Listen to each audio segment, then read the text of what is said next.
Good morning, students. Welcome back, and we'll start with the session. Now, today we are going to do society during the Mayuran Empire. Now, Mayuran society, it was divided into 7 categories, which are the philosophers, farmers, soldiers, artisans, magistrates, and the councillors. Okay, now these divisions, they were referred as castes because the members of the particular division, they were not allowed to marry outside their group, and they were not allowed to change their profession. Okay, now the third one was the 7 divisions of the society. They were not identical with each other, and they also differed with the rules and regulations. Okay, so the caste system, it was very, very strongly prevalent in the Mayuran society, and the twice born, that is the Brahmins and Kshatriyas. Brahmins and the Kshatriyas, they enjoyed a special privilege, especially in that society, because of the status, because they were born twice. The next is the Vaishyas, though they theoretically were twice born, but they were not being able to enjoy the privileged position which was similar to the Brahmins and the Kshatriyas. So Brahmins and Kshatriyas, as they were born twice, they were given the privilege, special privilege in the society, but whereas the Vaishyas, even though they were born twice, they were not given so much of privilege as much as the Brahmins and the Kshatriyas, they got the privilege. Okay. Then next is Chandragupta's empire. Chandragupta's empire, it is divided into Kabul, Bengal, Mysore, and Shushastra. You can see I have done the diagram of it. Chandragupta's empire, which is in Kabul, Bengal, Mysore, and Saurashtra. Now the first one is the Mayuran administration. Now the system of the administration of the Mayurans, it was elaborate. Okay, there was lot, so it was elaborate. Chandragupta Maurya, he laid a foundation of the administration in the Mayuran Empire. Now, Binduswara, he didn't change the system, and what did he do? He followed the same system. Who? Binduswara. Now, Ashoka, however, he made some major changes in the system of the administration as per his requirement. Okay, this was under your Mayuran administration. Now, under your Mayuran administration, Ashoka, you have got the features of the administration during Ashoka's rule. The first one was the king and the council of ministers. Second was there was network of spies. The third one was a source of revenue. The fourth one was the provisional administration. The next one was the district administration. Next was the city administration.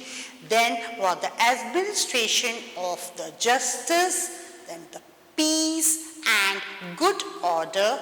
Then productive agriculture and the lucrative trade. Now your lucrative trade means what?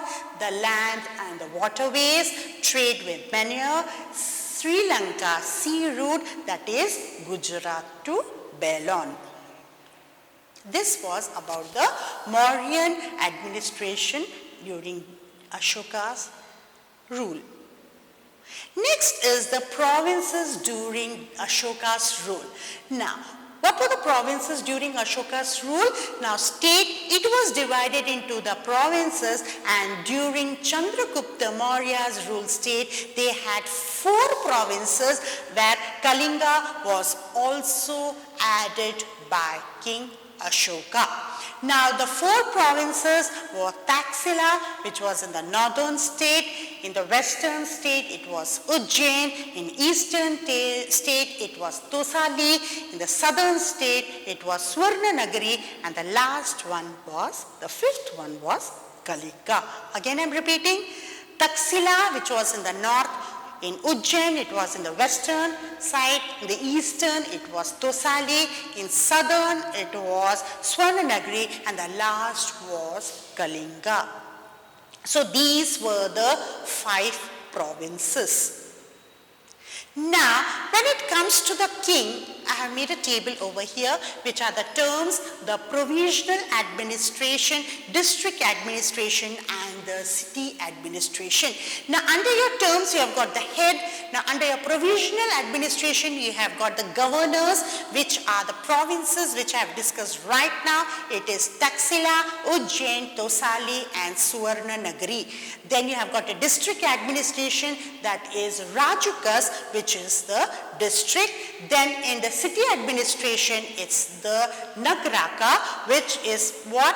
There in Nagaraka, they are providing water, maintaining roads, public buildings, and the towers. Now, when it comes under the terms of the other posts, under your provisional administration is your Pradikas, that is your smaller provinces. Now in the district administration is the Yuktas, which is the district treasury officer. Under your city administration you have got 6 boards, and at the 6 boards you have got 5 persons, which is, example, the work done is the trade and commerce, and the census of the population. Now under your district administration you have got the Mahamatras, which are the head of the departments, and Dhamma, that Maharatras, what do? Is they promote the religion. Now this is the table which I have made and I have explained. Next is the sources of revenue. What are the sources of revenue? Now revenue, it is land revenue, which is from your mines and the forest. The second is the revenue of the manufactured goods. Third, it's tolls for using bridges and roads. The fourth is your fines. Then you have got your licenses and the fees. Then you have got the tax, which may vary from 1 to 1/3, 1 to 1/6. Okay, now of the produce, now last is your expenditure. The expenditure is done on the construction of the roads, bridges, wells, rest houses, and army. So these are what the sources of the revenue. Next is the productive agriculture. Now, good irrigation works such as the Doordarshan lakes and the fertile soil, the agricultural economy, these all flourished during this particular period.